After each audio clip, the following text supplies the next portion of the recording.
أعوذ بالله من الشيطان الرجيم. بسم الله الرحمن الرحيم. حميم تنزيل الكتاب من الله العزيز الحكيم. ما خلقنا السماوات والأرض وما بينهما إلا بالحق وأجل مسمى والذين كفروا عما أنذروا معرضون. قل أرأيتم ما تدعون من دون الله أروني ماذا خلقوا من الأرض أم لهم شرك في السماوات ائتوني بكتاب من قبل هذا أو أثارة من علم إن كنتم صادقين. ومن أضل ممن يدعو من دون الله من لا يستجيب له إلى يوم القيامة وهم عن دعائهم غافلون. وإذا حشر الناس كانوا لهم أعداء وكانوا بعبادتهم كافرين.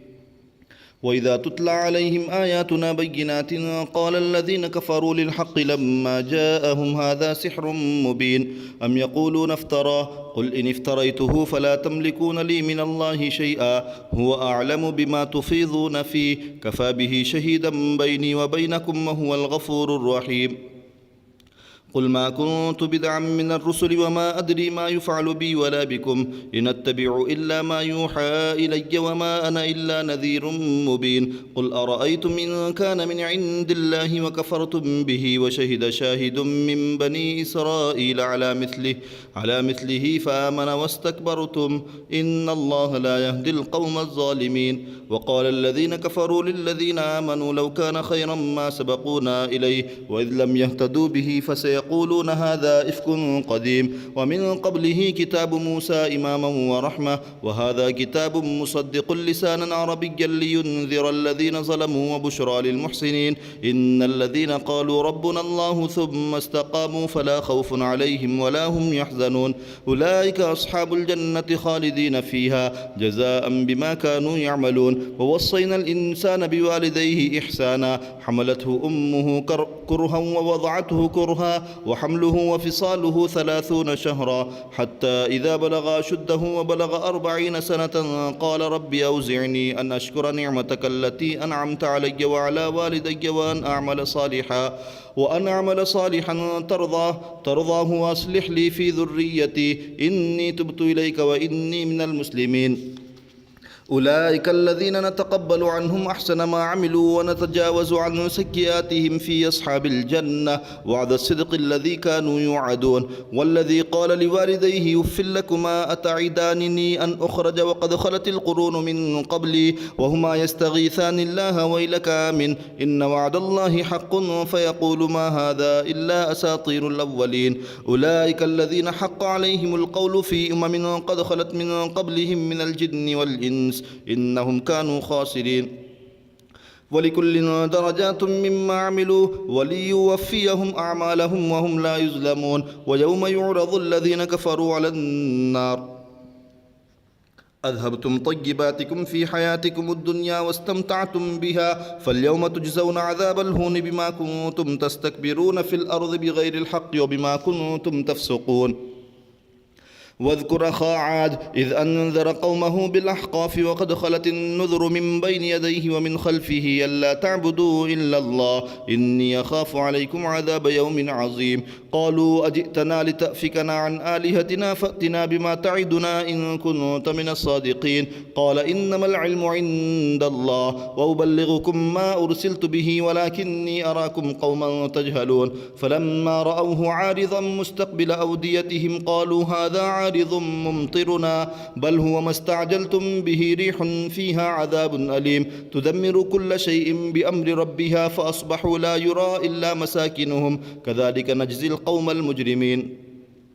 ولقد مكناهم في ماء مكناكم فيه وجعلنا لهم سمعا وأبصارا وأفئدة فما أغنى عنهم سمعهم ولا أبصارهم ولا أفئدتهم من شيء إذ كانوا يجحدون بآيات الله وحاق بهم ما كانوا به يستهزئون. ولقد أهلكنا ما حولكم من القرى وصرفنا الآيات لعلهم يرجعون. فلولا نصرهم الذين اتخذوا من دون الله قربانا آلهة بل ضلوا عنهم وذلك إفكهم وما كانوا يفترون. وإذ صرفنا إليك نفرا من الجن يستمعون القرآن فلما حضروه قالوا أنصتوا فلما قضي ولوا إلى قومهم منذرين. قالوا يا قومنا إنا سمعنا كتابا أنزل من بعد موسى مصدقا لما بين يديه يهدي إلى الحق وإلى طريق مستقيم. يا قومنا أجيبوا داعي الله وآمنوا به يغفر لكم من ذنوبكم ويجيركم من عذاب أليم. ومن لا يجب داعي الله فليس بمعجز في الأرض وليس له من دونه أولياء أولئك في ضلال مبين. أولم يروا أن الله الذي خلق السماوات والأرض ولم يعي بخلقهن بقادر على أن يحيي الموتى بلى إنه على كل شيء قدير. ويوم يعرض الذين كفروا على النار أليس هذا بالحق قالوا بلى وربنا قال فذوقوا العذاب بما كنتم تكفرون. فاصبر كما صبر أولو العزم من الرسل ولا تستعجل لهم كأنهم يوم يرون ما يوعدون لم يلبثوا إلا ساعة من نهار بلاغ فهل يهلك إلا القوم الفاسقون. بسم الله الرحمن الرحيم. الذين كفروا وصدوا عن سبيل الله أضل أعمالهم والذين آمنوا وعملوا الصالحات وآمنوا بما نزل على محمد وهو الحق من ربهم كفر عنهم سيئاتهم وأصلح بالهم. ذلك بأن الذين كفروا اتبعوا الباطل وأن الذين آمنوا اتبعوا الحق من ربهم كذلك يضرب الله للناس أمثالهم. فإذا لقيتم الذين كفروا فضرب الرقاب حتى إذا أثخنتم فشدوا الوثاق فإما منا بعد وإما فداء حتى تضع الحرب أوزارها ذلك ولو يشاء الله لانتصر منهم ولكن ليبلو بعضكم ببعض والذين قتلوا في سبيل الله فلن يضل أعمالهم سيهديهم ويصلح بالهم ويدخلهم الجنة عرفها لهم. يا أيها الذين آمنوا إن تنصروا الله ينصركم ويثبت أقدامكم والذين كفروا فتعس لهم وأضل أعمالهم ذلك بأنهم كرهوا ما أنزل الله فأحبط أعمالهم. أفلم يسيروا في الأرض فينظروا كيف كان عاقبة الذين من قبلهم دمر الله عليهم وللكافرين أمثالها ذلك بأن الله مولى الذين آمنوا وأن الكافرين لا مولى لهم. إن الله يدخل الذين آمنوا وعملوا الصالحات جنات تجري من تحتها الأنهار والذين كفروا يتمتعون ويأكلون كما تأكل الأنعام والنار مثوى لهم. وكأي من قرية هي أشد قوة من قريتك التي أخرجتك أهلكناهم فلا ناصر لهم. أفمن كان على بينة من ربه كمن زين له سوء عمله واتبعوا أهواءهم. مثل الجنة التي وعد المتقون فيها أنهار من ماء غير آسن وأنهار من لبن لم يتغير طعمه وأنهار من خمر لذة للشاربين وأنهار من عسل مصفى ولهم فيها من كل الثمرات ومغفرة من ربهم كمن هو خالد في النار وسقوا ماء حميما فقطع أمعاءهم. ومنهم من يستمع إليك حتى إذا خرجوا من عندك قالوا للذين أوتوا العلم ماذا قال آنفا أولئك الذين طبع الله على قلوبهم واتبعوا أهواءهم. والذين اهتدوا زادهم هدى وآتاهم تقواهم فهل ينظرون إلا الساعة أن تأتيهم بغتة فقد جاء أشراطها فأنى لهم إذا جاءتهم ذكراهم. فاعلم أنه لا إله إلا الله واستغفر لذنبك وللمؤمنين والمؤمنات والله يعلم متقلبكم ومثواكم. ويقول الذين آمنوا لولا نزل السورة فإذا أنزلت سورة محكمة وذكر فيها القتال رأيت الذين في قلوبهم مرض ينظرون إليك نظر المغشي عليه من الموت فأولى لهم طاعة وقول معروف فإذا عزم الأمر فلو صدقوا الله لكان خيرا لهم. فهل عسيتم إن توليتم أن تفسدوا في الأرض وتقطعوا أرحامكم أولئك الذين لعنهم الله فأصمهم وأعمى أبصارهم. أفلا يتدبرون القرآن أم على قلوب أقفالها إن الذين ارتدوا على أدبارهم من بعد ما تبين لهم الهدى الشيطان سول لهم وأملى لهم. ذلك بأنهم قالوا للذين كرهوا ما نزل الله سنطيعكم في بعض الأمر والله يعلم إسرارهم. فكيف إذا توفتهم الملائكة يضربون وجوههم وأدبارهم ذلك بأنهم اتبعوا ما أسخط الله وكرهوا رضوانه فأحبط أعمالهم. أم حسب الذين في قلوبهم مرض أن لن يخرج الله أضغانهم ولو نشاء لأريناكهم فلعرفتهم بسيماهم ولتعرفنهم في لحن القول والله يعلم أعمالكم. ولنبلونكم حتى نعلم المجاهدين منكم والصابرين ونبلو أخباركم إن الذين كفروا وصدوا عن سبيل الله وشاقوا الرسول من بعد ما تبين لهم الهدى لن يضروا الله شيئا وسيحبط أعمالهم يا أيها الذين آمنوا أطيعوا الله وأطيعوا الرسول ولا تبطلوا أعمالكم إن الذين كفروا وصدوا عن سبيل الله ثم ماتوا وهم كفار فلن يغفر الله لهم فلا تهنوا وتدعوا إلى السلم وأنتم الأعلون والله معكم ولن يتركم أعمالكم إنما الحياة الدنيا لعب ولهو وإن تؤمنوا وتتقوا يؤتكم أجوركم ولا يسألكم أموالكم إن يسألكموها فيحفكم تبخلوا ويخرج أضغانكم ها أنتم هؤلاء تدعون لتنفقوا في سبيل الله فمنكم من يبخل ومن يبخل فإنما يبخل عن نفسه والله الغني وأنتم الفقراء وإن تتولوا يستبدل قوما غيركم ثم لا يكونوا أمثالكم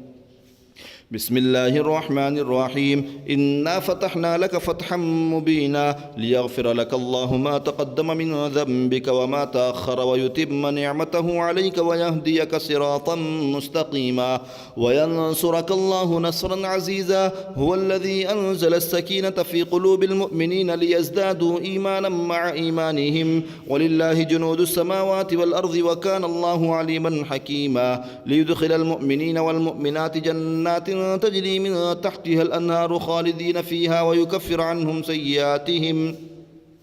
وكان ذلك عند الله فوزا عظيما ويعذب المنافقين والمنافقات والمشركين والمشركات الظانين بالله الظن السوء عليهم دائرة السوء وغضب الله عليهم ولعنهم وأعد لهم جهنم وساءت مصيرا ولله جنود السماوات والأرض وكان الله عزيزا حكيما إنا أرسلناك شاهدا ومبشرا ونذيرا لتؤمنوا بالله ورسوله وتعزروه وتوقروه وتسبحوه بكرة وأصيلا إن الذين يبايعونك إنما يبايعون الله يد الله فوق أيديهم فمن نكث فإنما ينكث على نفسه ومن أوفى بما عاهد عليه الله فسيؤتيه أجرا عظيما سيقول لك المخلفون من الأعراب شغلتنا أموالنا وأهلنا فاستغفر لنا يقولون بألسنتهم ما ليس في قلوبهم قل فمن يملك لكم من الله شيئا إن أراد بكم ضرا أو أراد بكم نفعا بل كان الله بما تعملون خبيرا بل ظننتم أن لن ينقلب الرسول والمؤمنون إلى أهليهم أبدا وزين ذلك في قلوبكم وظننتم ظن السوء وكنتم قوما بورا ومن لم يؤمن بالله ورسوله فإنا أعتدنا للكافرين سعيرا ولله ملك السماوات والأرض يغفر لمن يشاء ويعذب من يشاء وكان الله غفورا رحيما سيقول المخلفون إذا انطلقتم إلى مغانم لتأخذوها ذرونا نتبعكم يريدون أن يبدلوا كلام الله قل لن تتبعونا كذلكم قال الله من قبل فسيقولون بل تحسدوننا بل كانوا لا يفقهون إلا قليلا قل للمخلفين من الأعراب ستدعون إلى قوم أولي بأس شديد تقاتلونهم أو يسلمون فإن تطيعوا يؤتكم الله أجرا حسنا وإن تتولوا كما توليتم من قبل يعذبكم عذابا أليما ليس على الأعمى حرج ولا على الأعرج حرج ولا على المريض حرج ومن يطع الله ورسوله يدخله جنات تجري من تحتها الأنهار ومن يتولى يعذبه عذابا أليما لقد رضي الله عن المؤمنين إذ يبايعونك تحت الشجرة فعلم ما في قلوبهم فأنزل السكينة عليهم وأثابهم فتحا قريبا ومغانم كثيرة يأخذونها وكان الله عزيزا حكيما وعدكم الله مغانم كثيرة تأخذونها فعجل لكم هذه وكف أيدي الناس عنكم ولتكون آية للمؤمنين ويهديكم صراطا مستقيما وأخرى لم تقدروا عليها قد أحاط الله بها وكان الله على كل شيء قديرا ولو قاتلكم الذين كفروا لولوا الأدبار ثم لا يجدون وليا ولا نصيرا سنة الله التي قد خلت من قبل ولن تجد لسنة الله تبديلا وهو الذي كف أيديهم عنكم وأيديكم عنهم ببطن مكة من بعد أن أسفركم عليهم وكان الله بما تعملون بصيرا هم الذين كفروا وصدوكم عن المسجد الحرام والهدي معكوفا أن يبلغ محله ولولا رجال مؤمنون ونساء مؤمنات لم تعلموهم أن تطؤوهم فتصيبكم منهم معرة بغير علم ليدخل الله في رحمته من يشاء لو تزيلوا لعذبنا الذين كفروا منهم عذابا أليما إذ جعل الذين كفروا في قلوبهم الحمية حمية الجاهلية فأنزل الله سكينته على رسوله وعلى المؤمنين وألزمهم كلمة التقوى وكانوا أحق بها وأهلها وكان الله بكل شيء عليما لقد صدق الله رسوله الرؤيا بالحق لتدخلن المسجد الحرام إن شاء الله آمنين محلقين رؤوسكم ومقصرين لا تخافون فعلم ما لم تعلموا فجعل من دون ذلك فتحا قريبا هو الذي أرسل رسوله بالهدى ودين الحق ليظهره على الدين كله وكفى بالله شهيدا محمد رسول الله والذين معه أشداء على الكفار رحماء بينهم تراهم ركعا سجدا يبتغون فضلا من الله ورضوانا سيماهم في وجوههم من أثر السجود ذلك مثلهم في التوراة ومثلهم في الإنجيل كزرع أخرج شطأه فآزره فاستغلظ فاستوى على سوقه يعجب الزراع ليغيظ بهم الكفار وعد الله الذين آمنوا وعملوا الصالحات منهم مغفرة وأجرا عظيما بسم الله الرحمن الرحيم يا أيها الذين آمنوا لا تقدموا بين يدي الله ورسوله واتقوا الله إن الله سميع عليم يا أيها الذين آمنوا لا ترفعوا أصواتكم فوق صوت النبي ولا تجهروا له بالقول كجهر بعضكم لبعض أن تحبط أعمالكم وأنتم لا تشعرون إن الذين يغضون أصواتهم عند رسول الله أولئك الذين امتحن الله قلوبهم للتقوى لهم مغفرة وأجر عظيم إن الذين ينادونك من وراء الحجرات أكثرهم لا يعقلون ولو أنهم صبروا حتى تخرج إليهم لكان خيرا لهم والله غفور رحيم يا أيها الذين آمنوا إن جاءكم فاسق بنبأ فتبينوا أن تصيبوا قوما بجهالة فتصبحوا على ما فعلتم نادمين واعلموا أن فيكم رسول الله لو يطيعكم في كثير من الأمر لعنتم ولكن الله حبب إليكم الإيمان وزينه في قلوبكم وكره إليكم الكفر والفسوق والعصيان أولئك هم الراشدون فضلا من الله ونعمة والله عليم حكيم